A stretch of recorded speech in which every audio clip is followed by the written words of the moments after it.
الحمدللہ رب العالمین والعاقبۃ للمتقین والصلاۃ والسلام علی رسولہ الکریم۔ محترم حضرات، جیسا کہ میں نے کہا کہ علماء میں قائدانہ کردار کی کمی کیوں آئی، تو اس کا پہلا حصہ میں نے آپ کے سامنے پیش کیا۔ یہ صرف دوسرا حصہ ہے۔ دوسری وجہ یہ ہے کہ یہ ایک پروفیشنل چیز ہے۔ جیسے دنیا میں بہت سے سبجیکٹ وجود میں آئے، ایک چھوٹی سی مثال دیتا ہوں، جیسے جرنلزم ہے، صحافت ہے۔ اب صحافت باقاعدہ کورس ہے، ٹریننگ دی جاتی ہے، اس کا سلیبس ہے، ڈپلومہ کرایا جاتا ہے۔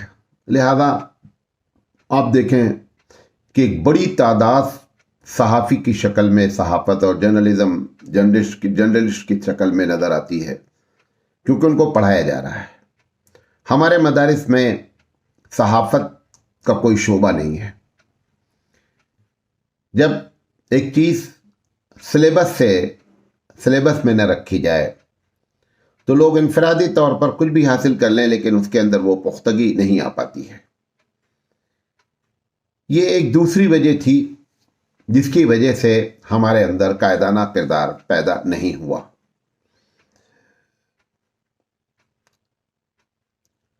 تیسری بنیادی وجہ یہ ہے کہ یہ جو مدارس میں فری تعلیم رکھی گئی، آج آپ کو یہ بھی بتا دیں یہ فری تعلیم رکھنے کی بنیادی وجہ کیا ہے۔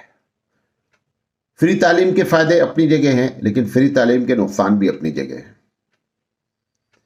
میں ایک مثال دے کر اپنی بات سمجھانا چاہتا ہوں۔ ہم اپنے گاؤں میں کئی مرتبہ سال میں فری کیمپ لگاتے ہیں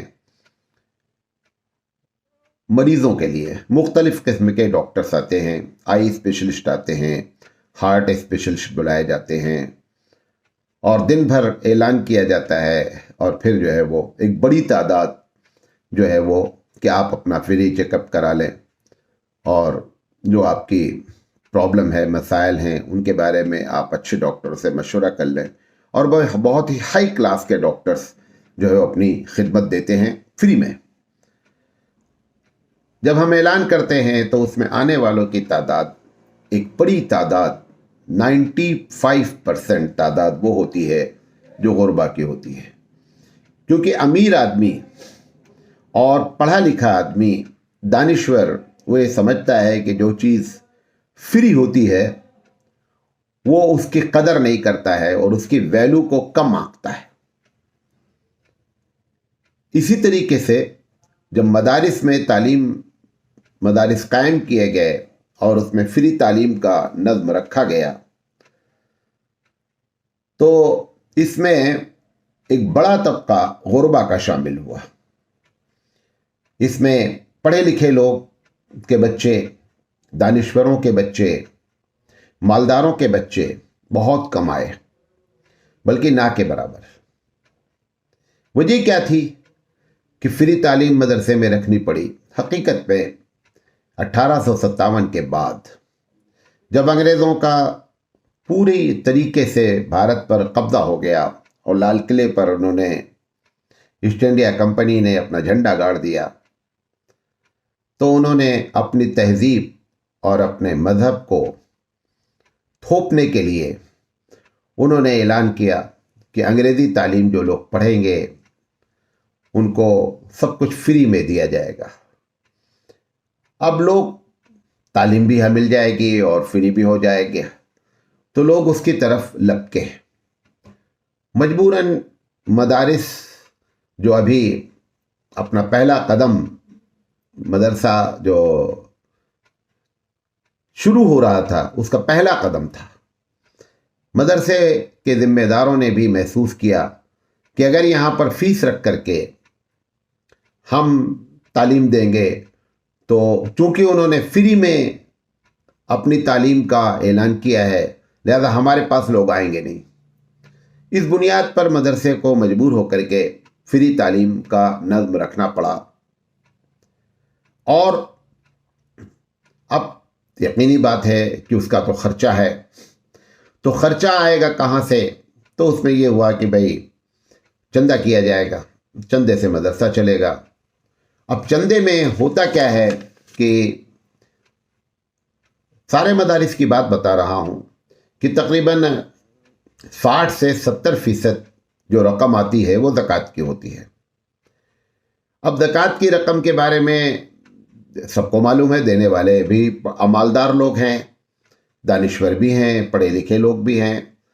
تو انہوں نے اندر اندر اپنے آپ کو یہ محسوس کیا کہ ہم اپنے بچے کو ایسی جگہ نہیں پڑھائیں گے جہاں پر زکوٰۃ کی مد سے مدرسہ چلتا ہے۔ حالانکہ اس میں بہت احتیاط بھی کیا گیا اور اس کے مسائل بھی بیان کیے گئے، لیکن اس کے باوجود بھی مدارس میں سنجیدہ طبقہ، مالدار طبقہ، دانشوروں کا طبقہ جو ہے وہ مدرسے کا رخ نہیں کیا۔ اب نتیجہ یہ نکلا کہ اس میں رخ کرنے والے کون لوگ تھے؟ ایک تو وہ لوگ تھے جو واقعی میں دین کی تڑپ رکھتے تھے، بہت چھوٹا سا طبقہ تھا، انہوں نے اپنے بچوں کو مدرسے میں داخل کرنے کا فیصلہ کیا، لیکن وہ دال میں نمک کے برابر۔ ایک دوسرا طبقہ وہ اس میں آیا، شروع میں تو نہیں آیا لیکن بعد میں زیادہ آیا، کہ جن کے گھروں میں کھانے کے لالے تھے، تو انہوں نے سوچا بچہ پڑھ بھی لے گا اور پل بھی جائے گا، تو گویا مدرسہ گویا کی پلنے کی جگہ ہو گئی اور تعلیم فری میں مل جائے گی، بچہ بھی پل جائے گا، بڑا ہو جائے گا۔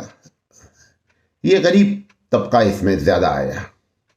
اور تیسرا وہ طبقہ آیا، آج کل خاص کر پچھلے 30-40 سال سے تو مجھے اس بات کا تجربہ ہے کہ جو لوگ اس تعلیم میں ناکام ہو گئے ان کو لا کر کے اس تعلیم میں ڈال دیا گیا، یا جو بچے بہت زیادہ کن ذہن تھے اور کچھ بھی نہیں کر پاتے تھے ان کو لا کر ڈالنے کی کوشش کی گئی، اور تیسرے ان لوگوں کو لا کے ڈالا گیا جو اپنے گھر میں یا اسکول میں اتنی شرارت کرتے تھے کہ گھر والے عاجز تھے، ان کو لا کر کے ڈال دیا گیا۔ ابھی کچھ دن پہلے کی بات ہے، مجھے ایک صاحبہ نے فون کیا کہ حضرت میں آپ کے یہاں اپنے بچے کو داخل کرانا چاہتی ہوں۔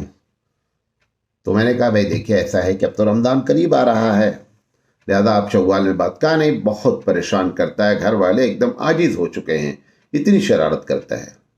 اب آپ دیکھیں کہ ان کی نیت کیا ہے کہ بچہ شرارت کرتا ہے لہذا جا کے مدرسے میں شرارت کرے، مدرسے والے اس کو صحیح کر دیں گے۔ اب سوال یہ ہے کہ جب اس قسم کے لوگ مدرسے میں داخل ہوئے تو ان کے اندر جو ہے وہ قائدانہ کردار فطری طور پر پیدا ہونا ایک بہت بڑا مسئلہ تھا، وہ ہو ہی نہیں پا رہا ہے۔ اب رہی بات یہ سلیبس کے ذریعے، جو کہ سلیبس میں کوئی ایسا سبجیکٹ ہی نہیں ہے ہمارے پاس مدرسے میں کہ اس میں قائدانہ کردار کیسے پیدا کیا جائے، لہذا یہ نتیجہ نکلا کہ قائدانہ کردار جو ہے وہ ایک حد تک ہمارے اندر پیدا نہیں ہو سکا۔ وہ جن کو آپ دیکھ رہے ہیں وہ دال میں نمک کے برابر ہیں، اور وہ فطری طور پر ہے، جیسا میں نے پہلے کہا کہ فطری طور پر ہے۔ تو یہ دوسری اور بنیادی وجہ ہوئی کہ مدارس کے فارغین میں قائدانہ کردار نہیں ہو پایا۔ اور ایک چیز اور بھی ہے، وہ انشاءاللہ ہم تیسرے پارٹ میں آپ کے سامنے پیش کریں گے۔